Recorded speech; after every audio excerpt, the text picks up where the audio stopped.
Hey, hello, welcome back to my channel, and on the topic, we can cook. I know it's corny, but today we are not using any corn. Today we are using coconut cream and some garbanzo beans, aka chickpeas, if you will, to create something which does not require you to do any chopping. It does not require you to do anything messy. It's very simple. The prep time is like 5 minutes, the time that takes for you to open these two cans. So for today, we're going to use coconut cream and some chickpeas or garbanzo beans and rice to make a rice dish that will serve 2 to 3 people easily. And the prep time is just like 5 minutes. You just need 5 minutes to put everything in a pot and then let it go cooking. And then you can go somewhere else and do something else while it is cooking. So today I'm going to use my trusty rice cooker to cook this dish. But then if you don't have a rice cooker, no problem. Just take a nice pot, then add all the ingredients, put a cover, and then set it on the stove. Bring it to a boil and then completely shut it to the lowest setting, like really simmer it down for about 25 to 30 minutes and you should be good to go. So let's start. Let me pull up my rice cooker first.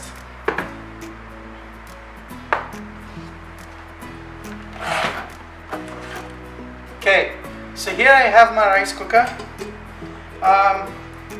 First things first, this is a rice dish, so I'm going to add rice. This is about half cup of rice, half a cup of US measurements. So I'm just going to add that right in there.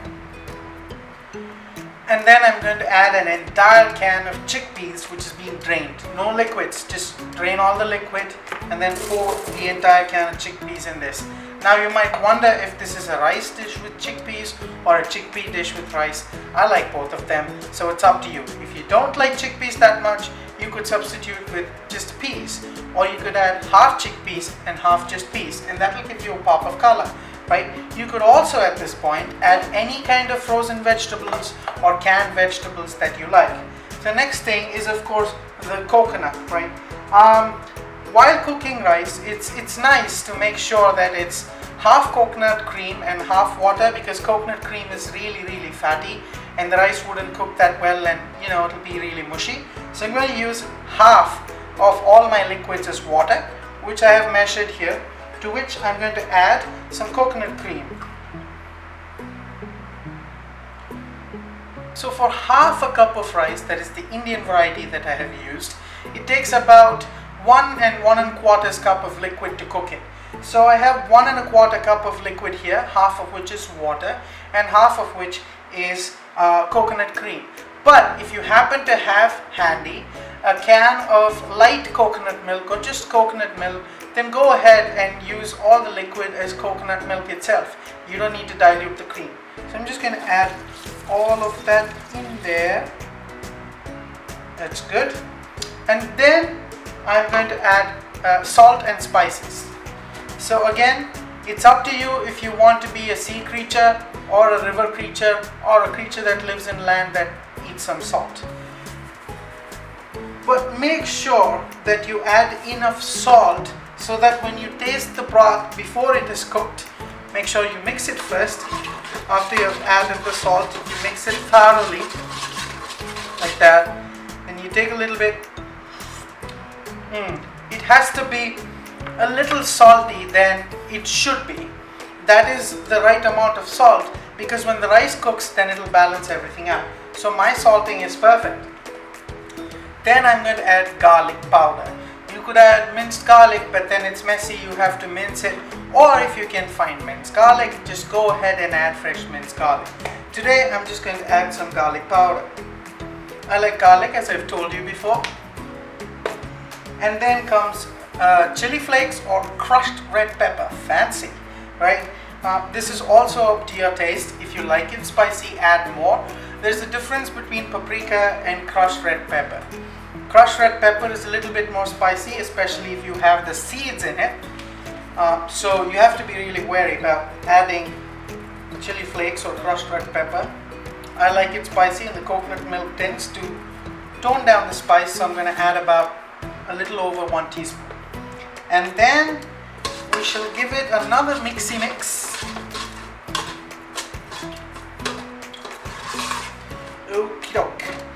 that's it. That's all the prep that you need to do. Close it and then set it to white rice cooking mode and then forget it for 25 minutes. Then your rice will be ready. But don't go just yet. We're not going to forget everything because we have one other thing to make, which is the roasted poblano pepper, and it's very simple. So let me just put this rice cooker away and come back to you.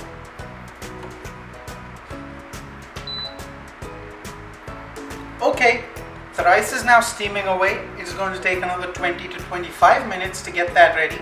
And in the meantime, I had already switched on my oven and turned it to about 450°F, which is roughly about 200°C. So just turn your oven and preheat it so that it's nice and hot for your poblano peppers to go in. Then you need to take poblano peppers.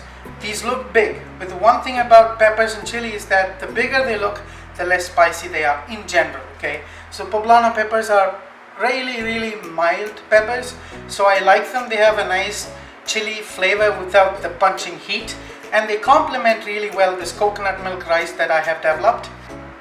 So all that I need to do now is to nicely wash and keep these poblano peppers ready, a nice baking sheet, and then a nice hot oven. So I take these poblanos, and then you could use any oil that you have in hand, and then add about a teaspoon to both the peppers each, and then turn it around slightly so you may oil the other side. Just like that. Little bit, not too much. And then you need to gently salt the pepper because you don't want the pepper to have no salt and then this rice to have enough salt and then the overall dish to have little salt than what you like. So gently salt from the top. The salt will cling on to the peppers because they have oil coated on them. Then again turn around and then some salt. So it should look something like this without it falling down. Okay, you can see. Now, I used to do a lot of theater at school and in college, so I know that I'm not supposed to show my back to the audience, so I'm going to try to put this in my oven without showing my back. One.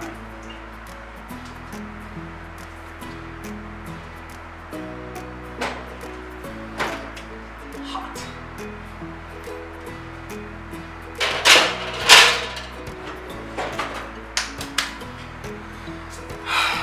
I didn't show my back, did I?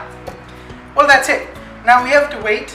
The poblano peppers will roast for about 20 minutes and then the rice will be done in another 20-25 minutes. And with that, our entire meal is over. It's as simple as that. So you know that you can cook.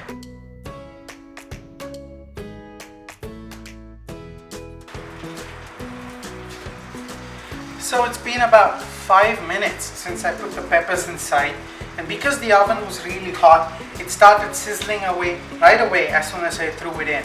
You need to hear that sizzling noise, and that means that your pepper skin is blistering, and that will produce a very nice kind of flavors, like a little burnt, smoky flavors, but then your pepper is nice and tender, and that is what you want. So don't be afraid that you're doing something wrong if you hear it sizzle really loud.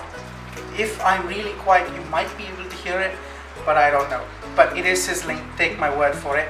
And I'll be back with you when both of these things are ready, and in about 20 minutes. And in those 20 minutes, I'm just going to go sit, relax, and maybe make a cup of tea. Okay, see you then.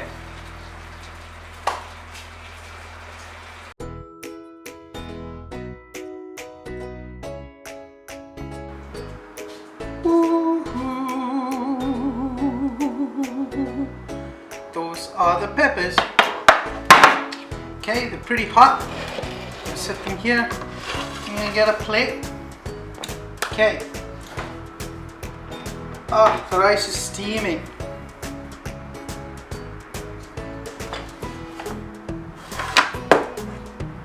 There you go. That is how the rice looks, and that is the pepper.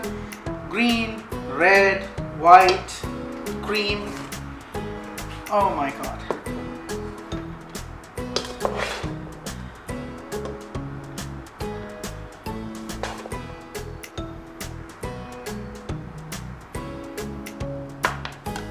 Yep, I think that's I will call that, wait, I'll call that one portion, and I still have about 1.5 left.